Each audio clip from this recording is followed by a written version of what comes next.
e eu queria falar contigo um pouquinho sobre conjecturas, assim, as coisas mais etéreas. Vamos lá. Que é o seguinte, cara. Bom, a gente tem um dado. Até vamos falar de Platão, Aristóteles. Não, na verdade, vamos falar de futurologia. Vamos lá. Eu não sei nem até que ponto você pode ou quer falar e fica muito à vontade, tá bom? Cara, aqui eu me sinto à vontade pra caramba. Que bom, sabe cara. que aqui eu tô em casa, né? Fico botaram a feliz, cara. Coca-Cola aqui pra mim, bicho. Mas, ó, porque é o seguinte, a gente tem um dado que é o Bolsonaro está inelegível. Significa que na próxima eleição para presidente, o teu grupo político precisará de um outro representante. Porque ele está inelegível e assim ficará por 8 anos, né? Ou não. Ou não. É verdade, ou não. Mas se as coisas continuarem como tá, eu já conversei com alguns amigos aqui, porque assim, quando acontecem essas coisas assim, a gente acaba conversando com amigos e tal, com a galera aqui. E aí me fizeram uma pergunta que foi a seguinte, cara, legal, mas quem que tu acha que é o cara que poderia, sei lá, ser candidato no lugar do Bolsonaro?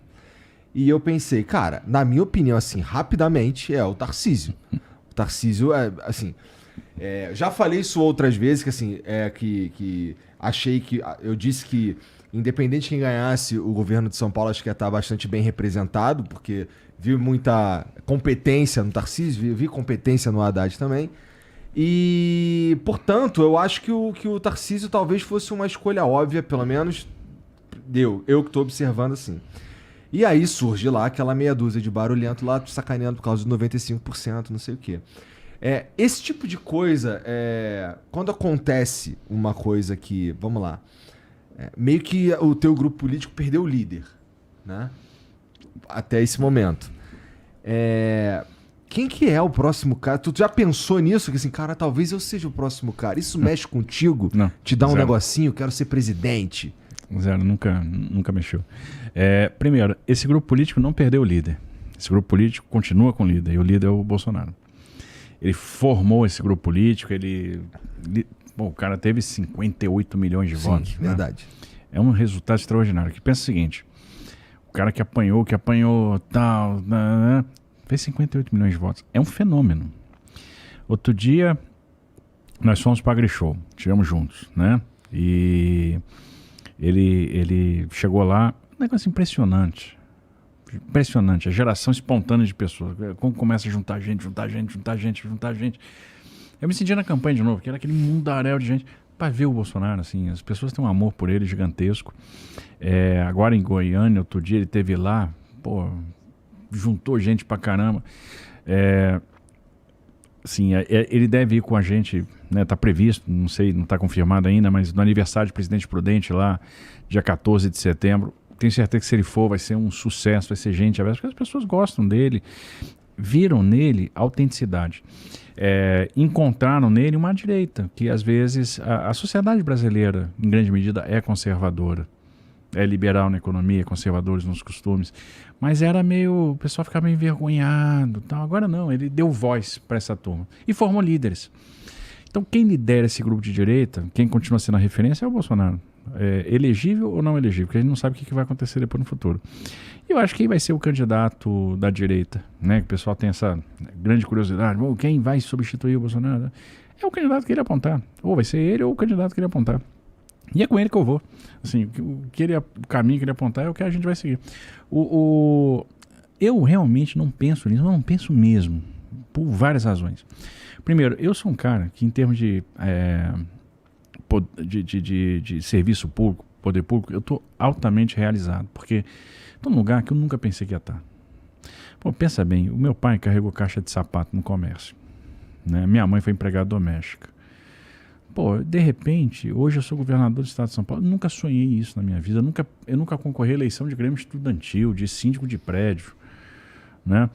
Eu ia sair do ministério e ia para iniciativa privada. E o Bolsonaro disse, cara, eu quero que você concorra ao governo do estado de São Paulo. Eu falei, você tá louco? Governo do estado de São Paulo? Não, capitão, você tem que concorrer. Eu falei, presidente, mas que chance eu tenho? Não, você vai ganhar. Aí tá louco mesmo. Como assim? Não, você tem que ir lá. Por quê? Não, presidente, não dá. Não, você vai me ajudar. E esse negócio bateu muito forte lá. Ele me contou uma história que é interessantíssima de como ele entrou na política, né? E um cara, um subtenente com quem ele servia, o subtenente Bento, né? E deu lá um empurrão para ele. E ele acabou tomando coragem e se candidatou a vereador lá na década de 80, né? 88, eleição em 87, sei lá. E aí ele me contou essa história, disse, vou estar contigo, tá? Acabou. E eu me senti devedor, me senti na obrigação, porque não era ninguém, não tinha, né? Não era conhecido, tal. Esse cara, de repente, pega um cara que é técnico e joga lá no Ministério da Infraestrutura, você vai ser o ministro. Não é pelo cargo, ser ministro da Infraestrutura, mas é que ele me deu a oportunidade de fazer o que eu gostava. E assim, de certa forma, eu tinha uma vivência nesse negócio, então eu conseguia entregar, eu tinha paixão pelo que eu estava fazendo. E no final, ele acabou abrindo essa porta para mim, como abriu para outras pessoas. O Bolsonaro foi um grande formador de líderes, um grande formador de lideranças nessa direita. O Bolsonaro elegeu o Rogério Marinho, senador, a Damares, o Jorge Seife, né, me elegeu aqui em São Paulo, o astronauta, Marcos Pontes. Eram pessoas que não teriam chance nas urnas se não fosse o Bolsonaro. E aí, quer dizer, eu tenho que ter um respeito também à população de São Paulo. Por quê?